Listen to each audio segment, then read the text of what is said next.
José e Benjamim, irmãos, sangue é sangue e o sangue chama, não é mesmo? Vamos ver Gênesis capítulo 35, versos 23 e 24. Jacó teve 12 filhos. Esses foram os filhos de Raquel, José e Benjamim. Dos 12 filhos, apenas José e Benjamim são filhos de Raquel, a esposa amada, aquela diferenciada, e os filhos da velhice, os mimados, José e Benjamim, os filhos acalentados pelo calor de um pai que era mais avô do que pai, que estava, portanto, no seio familiar, no colo, os filhos estavam no colo do pai. Bom, vamos ver o enredo da história de hoje, a partir de Gênesis 35, verso 24. Aqui leio. Estes foram seus filhos com Raquel, José e Benjamim. E a partir daí, então, vamos para o próximo verso, que está em Gênesis 43, 6 a 8. Que novidades teremos, então, por aqui? Veja, Israel perguntou, por que me causaram esse mal contando aquele homem que tinha um outro irmão? Qual é o contexto dessa história? José estava vendido no Egito, colocado agora como segundo homem no Egito depois de Faraó. Ele tinha organizado tudo através dos sonhos. Os irmãos o acusavam, lá vem o sonhador, e agora vão ao sonhador para buscar o sustento, porque a fome tinha pairado no mundo todo.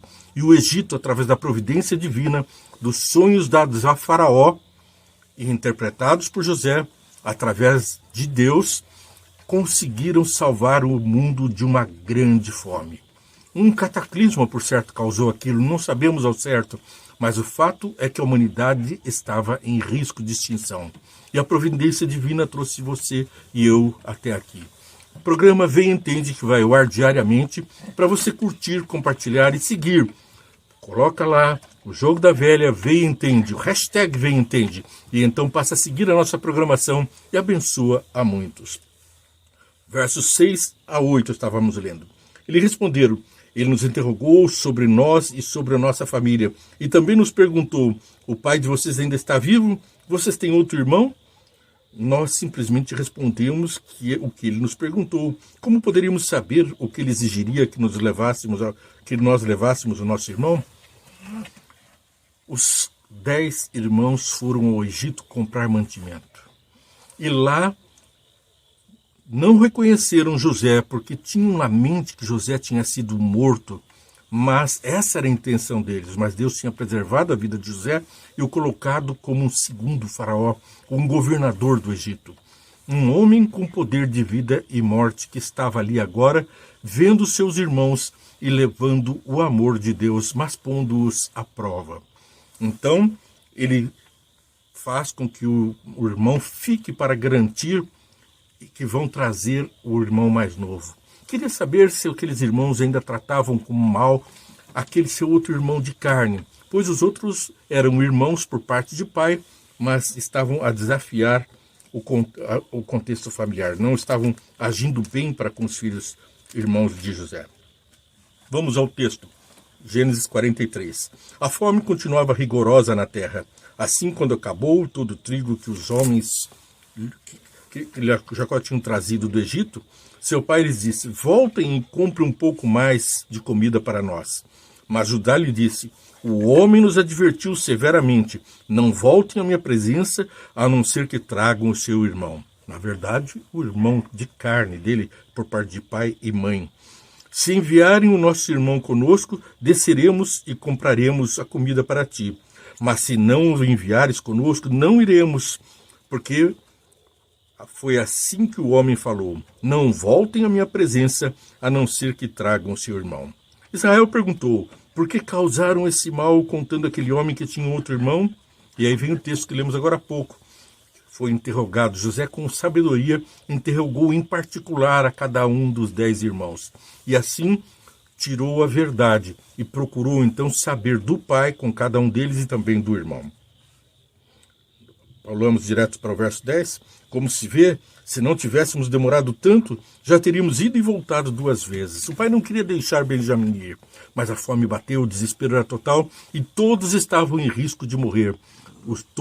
Jacó, todos os seus filhos, seus netos, não tinham saída. Então Israel, seu pai, lhes disse: se tem que ser assim, que seja. Coloquem alguns dos melhores produtos da nossa terra na bagagem e levem-no como presente ao tal homem. O tal homem ali era o próprio filho amado. Um pouco de bálsamo, um pouco de mel, algumas especiarias e mirra, algumas nozes, pistache e amêndoas. Levem prata em dobro e devolvam a prata que foi colocada de volta na boca da bagagem de vocês. Talvez isso tenha acontecido por engano. Peguem também o seu irmão e voltem àquele homem. Que o Deus Todo-Poderoso lhes conceda misericórdia diante daquele homem, para que ele permita que o seu outro irmão, Benjamim, volte com vocês. Quanto a mim, se ficar sem filhos, assim ficarei. Bom, vamos ver então o retorno. 43, verso 9. Lemos agora há pouco que o retorno ao Egito, eu me comprometo pessoalmente pela segurança deles, Judá. Né? Capítulo 43, versos 9. Vou ler a partir do verso 8. Então disse Judá a Israel, seu pai: deixa o jovem ir comigo e partiremos imediatamente, a fim de que tu e as nossas crianças sobrevivamos e não venhamos a morrer. Eu me comprometo pessoalmente pela segurança dele. Podes me considerar responsável por ele. Se eu não o trouxer de volta e não o colocar bem aqui na tua presença, serei culpado diante de ti pelo resto da minha vida. Como você vê, se não tivéssemos demorado tanto, já teríamos ido e voltado 2 vezes.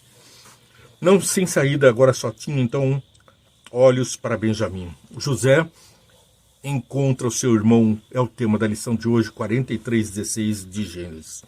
Capítulo 43, verso 16 nos diz: quando José viu Benjamim com eles, disse ao administrador da sua casa: leve esses homens à minha casa, mate um animal e prepare-os. Eles almoçarão comigo ao meio-dia. Ele fez o que lhe foram ordenados e o levou para a casa de José. Eles ficaram com medo quando foram levados à casa de José e pensaram: trouxe-nos aqui por causa da prata que foi devolvida às nossas bagagens na primeira vez. Ele quer atacar-nos, subjugar-nos e tornar-nos escravos e tomar de nós os nossos jumentos. Por isso, dirigiram-se ao administrador da casa de José. Eles disseram à entrada da casa, contaram o que tinha acontecido. Ouça, Senhor, a primeira vez que viemos aqui foi realmente para comprar comida, mas no lugar em que paramos para pernoitar, abrimos nossas bagagens e cada um de nós encontrou a prata que tinha trazido na quantia exata. Por isso a trouxemos de volta conosco. Além do mais, a prata para comprar comida, não sabendo quem pôs a prata em nossa bagagem. Fiquem tranquilos, disse o administrador. Não tenham medo. O seu Deus, o Deus do seu pai, foi quem lhes deu um tesouro nas suas bagagens, porque a prata de vocês eu recebi. Bom, seguimos no texto. Os outros. Como é que José encarou então os outros? Primeiro, ele reconhece Benjamim e o chama pelo nome, e os outros irmãos, os outros. E no verso 43, verso 29, nós lemos: olhando ao redor e vendo seu irmão Benjamim, filho de sua mãe, José perguntou: é este o irmão caçula de quem me falaram? E acrescentou: Deus lhes conceda graça, meu filho. Ele chama Benjamim de seu filho, uma expressão comum para um parentesco próximo, e também conceda graça. Profundamente emocionado por causa do seu irmão, José apressou-se em sair à procura de um lugar para chorar, e entrando no seu quarto, chorou. 43, 33 a 34. 5 vezes mais para Benjamim. Vamos testar até onde os ciúmes, a inveja dos irmãos ainda persistiam. 43, 33 e 34. Seus irmãos foram colocados à mesa perante ele por ordem de idade, o mais velho ao mais moço, e olhavam perplexos uns para os outros. Então lhe serviram comida da mesa de José, e a porção de Benjamim era 5 vezes maior do que a dos outros. E eles festejaram e beberam à vontade. Ninguém ficou olhando para Benjamim como sendo um privilegiado. Aqueles ciúmes que eles tinham de José, com certeza, era um mal que havia sido corrigido. Agora Benjamim não era mais alvo dos ciúmes, da inveja, não corria perigo na mão de seus irmãos. Vamos ver adiante a providência divina. Bom, ao lermos aqui Gênesis capítulo 22, verso 8, vemos uma mesma expressão. Respondeu Abraão: Deus mesmo há de prover o cordeiro para o holocausto, meu filho. Os dois continuaram a caminhar juntos.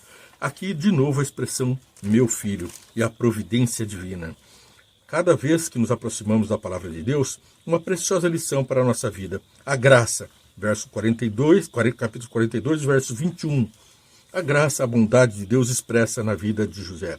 Eles se prontificaram a fazer isso e disseram uns aos outros: certamente estamos sendo punidos pelo que fizemos ao nosso irmão. Vimos como ele estava angustiado quando os implorava por sua vida, mas não lhe demos ouvidos. Por isso nos sobreveio esta angústia. Na medida em que José tinha poder de vida e morte sobre seus irmãos, e eles estavam pensando que seriam punidos pelo que tinham feito por José, justamente a providência divina, transformando sempre o nosso coração, tinha criado um coração de José capaz de refletir o caráter do próprio Jesus. Ele estava preparando a salvação deles, não apenas da fome, mas também a salvação do remorso, da situação criada por eles mesmos ao tentarem se desfazer do seu irmão. Vemos que depois, no momento de despedir de seus irmãos para voltarem buscar o seu pai, 37, versos 3 e 4, quando seus irmãos viram que o pai gostava mais dele do que de qualquer outro filho, odiaram-no. Mas agora, o pai significava o poder de harmonia novamente. Agora, então, José providenciava a salvação para os seus irmãos e para toda a humanidade da fome. E também o perdão, porque disse quando os despediu para que ele fosse buscar o seu pai com o seu irmão. Ali, então, busquem o pai. O próprio faraó interviu para que isso acontecesse e determinou que fossem dadas carruagens velozes e mantimento e presentes de volta para trazer Jacó, Israel e seus filhos e toda a parentela para o Egito. O melhor da terra será para vocês. É a promessa divina, o melhor da terra para vocês. Então, José estava de novo diante das circunstâncias de que se prostraram diante dele cumprindo a profecia. Mas se cumpriu a profecia não para engrandecer José, mas para que fosse dada a certeza da salvação. Foi através daquele exaltar de José que o mundo foi salvo. E o nosso Jesus, ele foi pendurado no madeiro e assim foi colocado acima de todo homem. Foi colocado uma ponte entre Deus e nós. José também representou a salvação do mundo. Ele teve atos iguais aos de Jesus. Um homem pecador, sim, mas, sem dúvida, um vitorioso no Senhor. Nós também temos esse exemplo para podermos seguir no caminho nessa luta terrestre. Convido então a leitura de Patriarcas e Profetas, página 187, um pequeno trecho de Ellen White, apenas um parágrafo. Por esse sinal de favor para com Benjamim, esperava averiguar se o irmão mais novo era olhado com inveja e ódio que haviam sido manifestados para com ele. Ainda supondo que José não compreendia a sua língua, os irmãos conversavam livremente uns com os outros. Assim ele teve uma boa oportunidade de conhecer seus verdadeiros sentimentos. Ainda desejava prová-los mais, e antes de sua partida ordenou que o seu próprio copo de prata fosse escondido no saco de mantimentos do mais novo. Tudo para provar uma atitude de fé, uma atitude de amor. O que se espera de um verdadeiro cristão? Fé e amor. Que Deus te abençoe. Vamos orar. Pai querido, mais uma vez, a tua palavra vem até o nosso coração. Faça com que ela faça morada em nós, transformando o nosso coração e fazendo-nos mais semelhantes a Ti. Que nós possamos deixar de parte toda a cobiça, toda a ganância, toda a sensação de superioridade, mas que sejamos como Tu viestes para servir, abandonando um céu de glória para se transformar num homem, para se colocar numa cruz no lugar do mais vil pecador. Eu peço que me perdoe como fizeste já na cruz, mas que, acima de tudo, que leve a cada um de nós à tua majestade. Guarda-nos do mal em nome de Jesus. Amém. Amanhã, vem entende, hashtag vem entende, siga, compartilhe, vem com a gente. Deus te abençoe.